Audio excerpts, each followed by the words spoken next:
Dear students, a very warm welcome to all of you in my today's lecture of business statistics. In today's lecture, we will discuss upon the second method of measuring variation, which is known as interquartile range or the quartile deviation.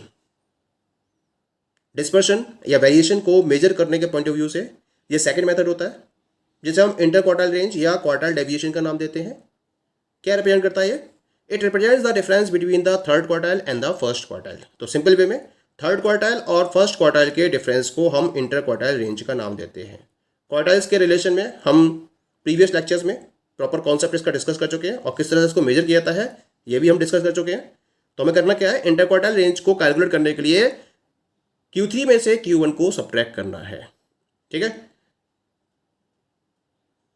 Interquartile range को statisticians के द्वारा reduced form में भी represent किया गया है, जिसे हम सेमी इंटरक्वार्टाइल रेंज या क्वार्टाइल डेविएशन का नाम देते हैं. और इसके लिए हम क्या करते हैं, इंटरक्वार्टाइल रेंज को 2 से डिवाइड कर देते हैं. इसका मतलब quartile deviation QT is equal to Q3 minus Q1 upon 2.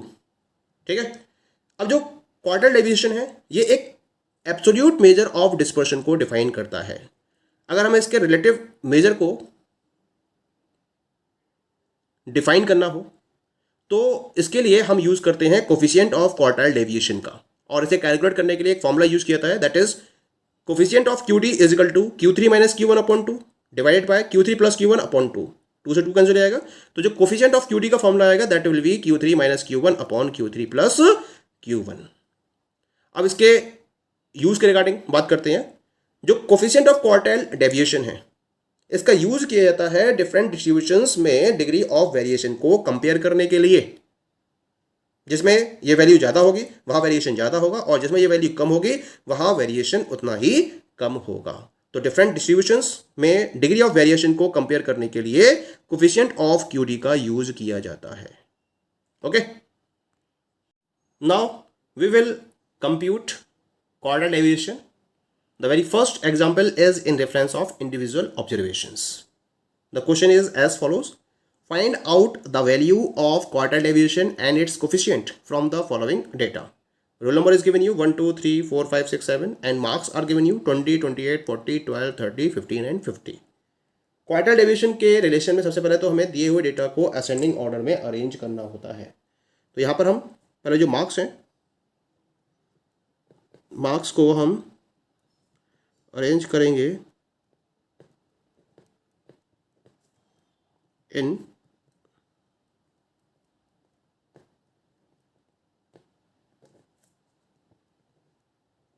Ascending order. ठीक है. तो असेंडिंग ऑर्डर में ले लेते हैं इसको मार्क्स को. The lowest value is 12. Okay. After that 15, then 20, then 28, then 30, then 40 and then 50. 1, 2, 3, 4, 5, 6, 7. सही है. तो वैल्यूज होंगे आपकी अरेंज हो गई 12, 15, 20, 28, 30, 40 और 50. ठीक है. अब पहले मैं निकालूंगा Q1. इंडिविजुअल ऑब्जर्वेशन में Q1 का मतलब क्या होता है, size of n plus 1 upon, क्योंकि कितने आइटम्स है ये 7 है, n इज इक्वल टू है 7. ठीक है. और n इज इक्वल टू 7 है, इसी वजह से फॉर्मूला लगेगा size of n plus 1 upon 2th item. n की वैल्यू 7 रखोगे, 7 प्लस 1 8, 8 अपॉन 2 यानी कि 4. तो डायरेक्टली इसको डायरेक्टली नहीं, पहले मैं लिख ही देता हूँ. 7 प्लस 1 अपॉन 2th आइटम. तो ये हो जाएगा आपके पास साइज ऑफ 8/2 यानी कि 4th item, size of 4th item. तो 4th आइटम कंसीडर कर लीजिए यहाँ से 1, 2, 3, 4. तो Q1 आ गया आपके पास, दैट इज इक्वल टू 28.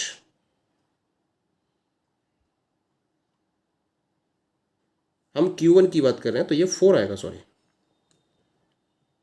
यहाँ 4 कंसीडर करेंगे क्योंकि Q1 है ना, ये तो मीडियन का फॉर्मूला होता है. Q1 में अपॉन 4 आता है. तो 8 अपॉन 4 यानी कि साइज ऑफ सेकेंड आइटम, और सेकेंड आइटम क्या है आपके पास 15. तो ये हो गया Q1. ठीक है. Now come to the Q3. Q3 क्या जाएगा, size of 3n+1 upon fourth item. तो 3 × n+1 अपॉन 4 करोगे तो 7 और 1 8, 8 का 4 से डिवाइड करोगे 2, 2 3 6, तो जाएगा साइज ऑफ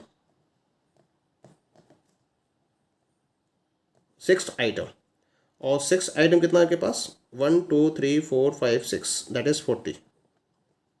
सिंपल। Q1 की वैल्यू आ गई, Q3 की वैल्यू आ गई। अब हम निकालेंगे QD। QD की पूछा आपसे ना, क्वार्टर डेविएशन। तो QD का फॉर्मूला क्या है आपके पास, QD is equal to Q3 minus Q1 divide by 2। Q3 आपके पास 40, Q1 आपके पास 15 डिवाइड बाय 2। 40 माइनस 15 माइनस कर दीजिए तो ये बचेगा 25 डिवाइड बाय 2, और 25 divide by 2 that will be equal to 12.5। तो ये तो वैल्यू आ गई आपके पास QD की। ठीक है, अब मुझे निकालना है कोफिशिएंट ऑफ QD। तो कोफिशिएंट ये हो गया आपके पास पहला आंसर। सेकेंड आंसर की बात करते हैं। कोफिशिएंट ऑफ QD कितना जाएगा, इसका फॉर्मूला था हमारे पास Q3 minus Q1 upon Q3 plus Q1। ठीक है, Q3 माइनस Q1 मतलब ये 40 माइनस 15 अपॉन 40 प्लस 15। 40 माइनस 15 इसकी वैल्यू आएगी 25, और 40 प्लस 15 ये जाएगा 55। 5 से 5 बजेगा और 5 से 11 जाएगा, 5/11। तो कोफिशिएंट ऑफ QD की वैल्यू आ जाएगी, डिवाइड कर दीजिए सिंपली, 0.0, 11×44, 44 और 6 50, 60, 11×5 55। तो this is the answer of the given question. तो QD आ गया आपके पास 12.5 और कोफिशिएंट ऑफ QD आ गया 0.45। Okay, now we will calculate the value of quarter deviation in case of discrete series. The question is as follows: compute coefficient of quarter deviation from the following data. Marks are given you 10, 20, 30, 40, 50, 60. Number of students 4, 7, 15, 8, 7, 2.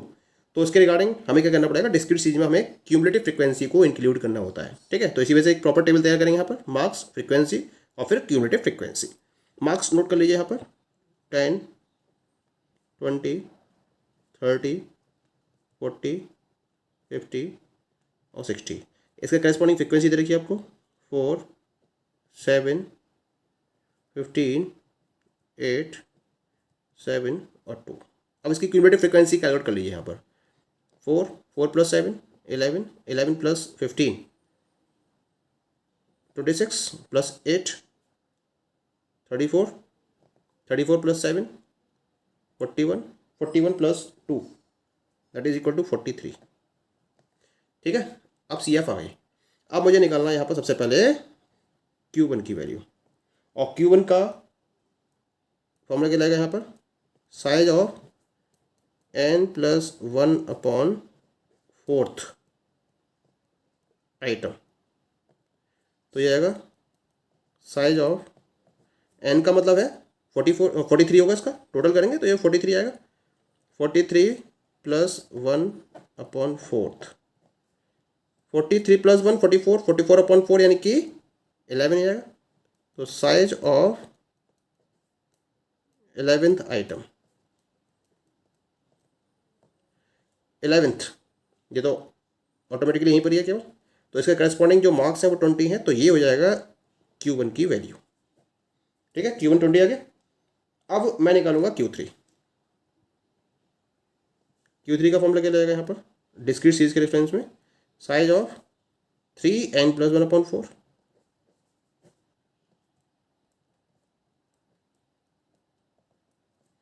तो ये जो value आएगी निकल के proper, size of देखिए यहाँ पर 43 + 1 upon 4 यह था 20, 20 को 3 से मल्टीप्लाई कर दीजिए तो जाएगा साइज ऑफ 60th आइटम। 60 देख लीजिए कहाँ कंसीडर होगा,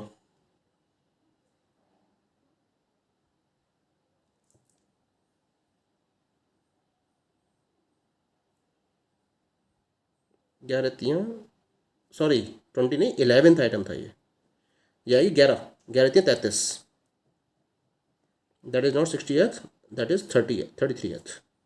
ठीक है, और 33th आइटम आपका कंसीडर होगा, देख लीजिए यहाँ पर है ना 34 में, 34 की करस्पॉन्डिंग वैल्यू है 40, तो Q3 की वैल्यू आ गई 40। ठीक है, तो Q1 मेरे पास ऑप्टेन हो चुका है, Q3 ऑप्टेन हो चुका है। अब मुझे क्या करना है, अब मुझे QD की वैल्यू निकाल देनी है बस सीधे सीधे। तो QD का फॉर्मूला क्या है, quarter deviation is equal to Q3 minus Q1 divide by 2। Q3 की वैल्यू आई 40, Q1 की वैल्यू आई 20 अपॉन 2, 40 माइनस 20 20, और 20 अपॉन 2 यानी कि ये हो गया 10।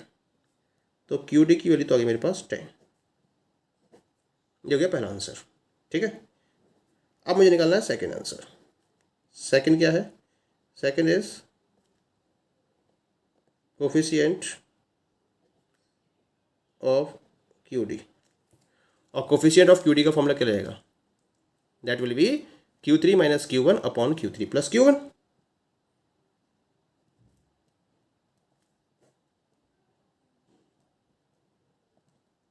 ठीक है, Q3 माइनस Q1 ये आएगा 40 माइनस 20 अपन Q3 प्लस Q1, ये आएगा 40 प्लस 20, ये आएगा 40 माइनस 20 यानी कि 20 अपॉन 40 प्लस 20, ये आएगा 60, 2/6 यानी कि 1/3, और 1/3 की वैल्यू जाएगी 0.33।